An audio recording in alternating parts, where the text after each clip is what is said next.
안녕하세요. 반갑습니다. 이 시간에는 하나님은 어떤 분으로 계시는가 하는 주제를 갖고 함께 알아보기로 하겠습니다. 우리는 하나님을 어떻게 알 수 있을까요? 로마서 1장 20절을 보면 창세로부터 그의 보이지 아니하는 것들, 곧 그의 영원하신 능력과 신성이 그 만드신 만물에 분명히 보여 알게 되나니 그러므로 저희가 핑계치 못할지니다 라고 기록되어 있습니다. 마치 모든 작품은 작자의 보이지 않는 성품의 실체적인 전개인 것처럼 이 피조세계도 하나님의 보이지 않는 성품의 실체적인 전개인 것이죠. 따라서 작품을 보아서 그 작자의 성품을 알 수 있는 것처럼 이 피조세계를 관찰함으로써 하나님의 신성도 알 수 있게 되는 것입니다.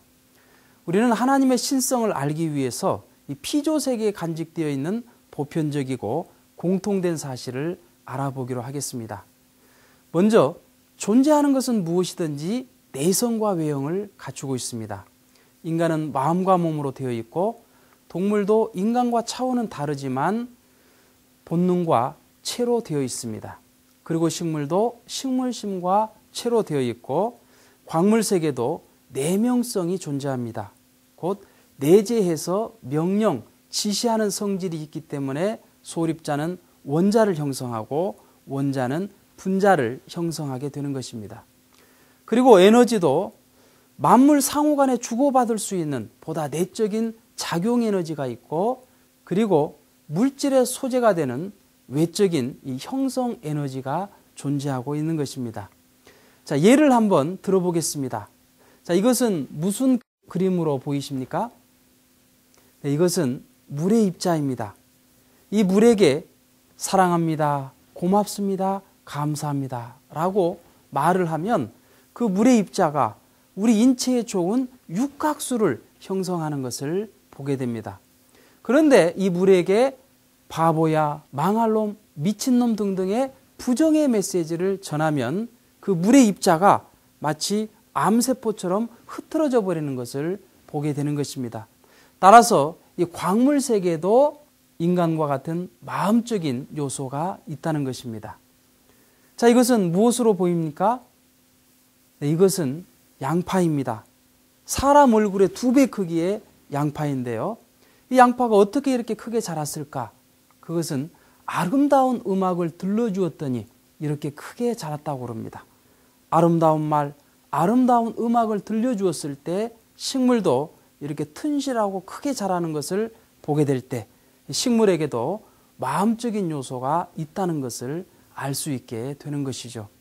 이처럼 모든 존재는 내성과 외형을 갖추고 있는데 그것을 성상과 형상이라고 합니다. 자, 우리 인간을 보게 되면 우리 인간의 마음은 성상이요, 몸은 형상입니다. 그런데 마음은 보이지는 않지만 어떠한 꼴을 가지고 있기 때문에 눈에 보이는 몸으로 나타나게 되는 것이죠. 따라서 이 몸을 제2의 마음이라고도 할 수 있는 것처럼 이 형상은 눈에 보이지 않는 성상을 닮아난 것으로서 제2의 성상이라고 할 수 있기 때문에 이것을 이성성상이라고 부르게 되는 것입니다. 이 이성성상, 낱말은 좀 어렵지만 이것을 기억해 두시기 바랍니다. 이처럼 모든 존재가 성상과 형상의 이성성상으로 되어 있기 때문에 이 피조세계를 이루고 있는 제일 원인도 결국 주체적인 성상과 형상을 갖추지 않으면 아니 되는 것이니 우리는 이 피조세계의 제일 원인자를 하나님이라고 부르며 하나님께서 갖고 계시는 주체적인 성상과 형상을 본 성상과 본 형상이라고 하는 것입니다. 두 번째로 우리는 피조세계의 또 하나의 공통점을 알아보기로 하겠습니다. 존재하는 것은 무엇이든지 양성과 음성으로 되어 있습니다. 인간은 남자와 여자, 동물은 수컷과 암컷, 식물은 수술과 암술, 광물세계는 플러스 이온과 마이너스 이온, 에너지도 플러스 에너지와 마이너스 에너지로 되어 있습니다.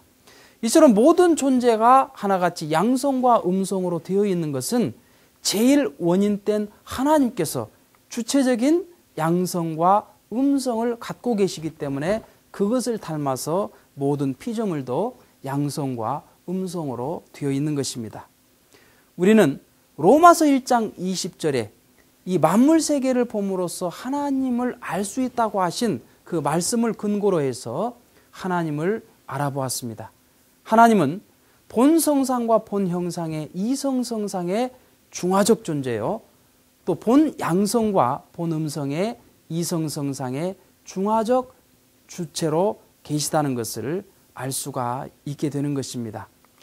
따라서 창세기 1장 27절에 하나님이 자기 형상 곧 하나님의 형상대로 사람을 창조하시되 남자와 여자를 창조하시고 라는 말씀을 보더라도 하나님께서는 남성과 여성의 성품을 지니고 있다는 것을 알 수 있게 되는 것입니다. 우리는 여기에서 창조 원리로 본 주역과 성서에 대해서 다시 한번 살펴보겠습니다. 동양 사상의 중심인 이 주역은 우주의 근본을 태극으로 보고 있습니다. 태극에서부터 음양이 생겨났고 음양에서 오행이, 오행에서 만물이 생성되었다고 기록하고 있습니다. 그리고 이 음양을 이름 일량지 위도라에서 도라고 설명하고 있고, 도는 도야자 언야다 해서 말씀으로 설명하고 있습니다. 곧 태극으로부터 말씀이, 말씀에서부터 만물이 생성되었다고 기록하고 있는 것이죠.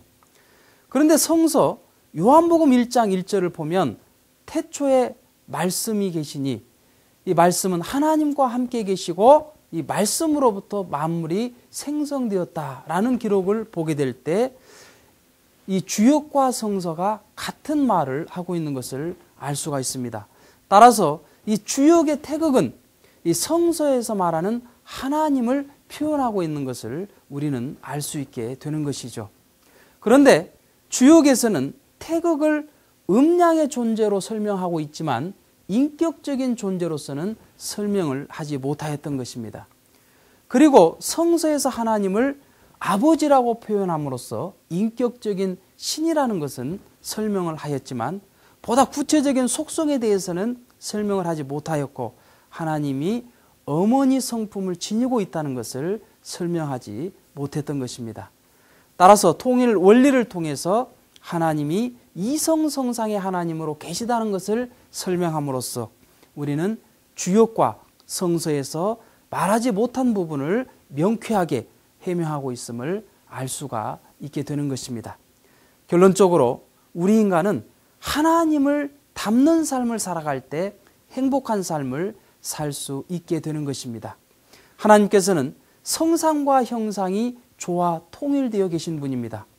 무엇을 중심 삼고 다음 시간에 설명하겠지만 참 사랑을 중심하고 성상과 형상이 조화 통일되어 계신 분이 하나님이십니다.